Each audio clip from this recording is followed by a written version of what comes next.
ராதிகா வணக்கம். அதிமுக மற்றும் அதன் கூட்டணி கட்சிகளுக்கான தொகுதி பங்கீடு தொடர்பான பேச்சுவார்த்தை மேற்கொள்ளப்பட்டு முடிவுகள் எட்டப்பட்டிருக்கிறது. இன்னும் சற்று நேரத்தில் அதிகாரப்பூர்வமாக எத்தனை தொகுதிகள் கூட்டணி கட்சிகளுக்கு, குறிப்பாக பாஜகவுக்கு எத்தனை கட்சிகள் என்பது தொடர்பான அதிகாரப்பூர்வ அறிவிப்பு இன்னும் சற்று நேரத்தில் வெளியாகலாம்.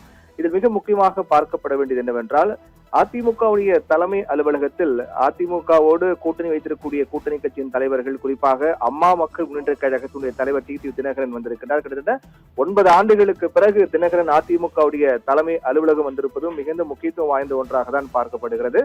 கூட்டணி கட்சிகளுக்கான தொகுதி பங்கீடு தொடர்பாக அதிமுக பொறுத்தவரையில் திமுக கட்சிகளை விமர்சனம் செய்து வந்தார்கள். அதிமுக கூட்டணி கட்சிக்குள் குழப்பம் இருக்கின்றது, தொகுதி பங்கீட்டில் அவர்கள் ஈடுபட்டு இருக்கின்றது, தேர்தல் நெருங்கக்கூடிய சமயத்தில் இன்னும் எத்தனை தொகுதிகள் என்பதை கூட்டணி கட்சிகள் ஒதுக்கப்படவில்லை என்றெல்லாம் தொடர்ச்சியாக விமர்சிக்கப்பட்டு வந்த சூழ்நிலையில் அதற்கு முடிவு கட்டக்கூடிய வகையில் சில நாட்களுக்கு முன்னதாக எடப்பாடி பழனிசாமி டெல்லி சென்றார். அது மட்டும் இல்லாமல் கூட்டணி கட்சி தலைவராக இருக்கக்கூடிய பாமகவின் தலைவர் அன்புமணி உள்ளிட்ட சில முக்கிய தலைவர், அமமுகவுடைய பொதுச் செயலாளர் தினகரன் உள்ளிட்டவரும் டெல்லி சென்றார்கள். அதற்கு பிறகு டெல்லியில் மத்திய உள்துறை அமைச்சர் அமித்ஷாவை எடப்பாடி பழனிசாமி சந்தித்து பேசினார். அப்போது தமிழகத்தின் அரசியல் நிலவரம் குறித்து பேசியதாக சொல்லப்பட்டாலும் கூட கூட்டணி தொடர்பாக தான் பிரதானமாக பேசப்பட்டிருக்கிறது. எத்தனை தொகுதிகள் கூட்டணி கட்சிகள் என்பது தொடர்பாக பேசப்பட்டு முடிவாக இருப்பதாக கூட உறுதிப்படுத்த தகவல்கள் சொல்லப்பட்டது. அதனுடைய தொடர்ச்சியாக தமிழகம் வந்திருக்கக்கூடிய மத்திய அமைச்சர் பியூஷ் கோயல் அதிமுகவுடைய தலைமை அலுவலகம் வந்திருக்கின்றார்.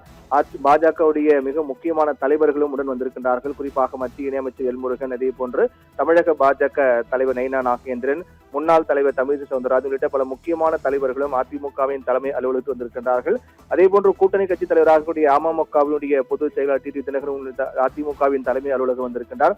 இன்னும் சற்று நேரத்தில் நீண்ட நாட்களாக எழுப்பப்பட்ட அந்த கேள்வி, எதிர்பார்ப்பாக இருந்த அந்த கேள்விக்கான விடை இன்னும் சற்று நேரத்தில் கிடைத்துவிடும் என்று எதிர்பார்க்கப்படுகிறது. குறிப்பாக அதிமுக பொறுத்தவரையில் கூட்டணி கட்சிகளுக்கான தொகுதி பங்கீடு என்பது தொடர்பாக ஏற்கனவே பேசப்பட்டு முடிவுகள் எடுக்கப்பட்டிருக்கிறது. அறிவிப்பு தான் தற்போது இன்னும் சற்று நேரத்தில் வெளியாக இருப்பதாக சொல்லப்படுகிறது. செய்தியாளர் சந்திப்பு நடைபெறும். அந்த சந்திப்பில் பாஜகவுக்கு எத்தனை தொகுதிகள், மற்ற கூட்டணி கட்சிகளுக்கான தொகுதிகள் என்ன என்பது தொடர்பான அறிவிப்பு வெளியாகலாம்.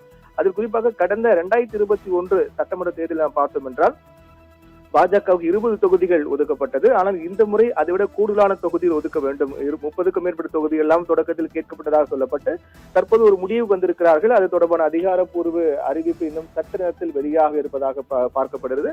கடந்த 2021 சட்டமன்ற தேர்தலில் 20 தொகுதியில் பாஜக போட்டியிட்டது. அதே போன்று பாமக, பாட்டாளி மக்கள் கட்சிக்கு 23 தொகுதிகள் ஒதுக்கப்பட்டது. அந்த நேரத்தில் அதிமுக 179 தொகுதியில் போட்டியிட்டார். 2021 சட்டமன்ற தேர்தலில் அதிமுக 179 தொகுதியில் போட்டியிட்டார்கள். பாமகவுக்கு 23 தொகுதி ஒதுக்கப்பட்டது. அதே போன்று பாஜகவுக்கு 20 தொகுதி ஒதுக்கப்பட்டது.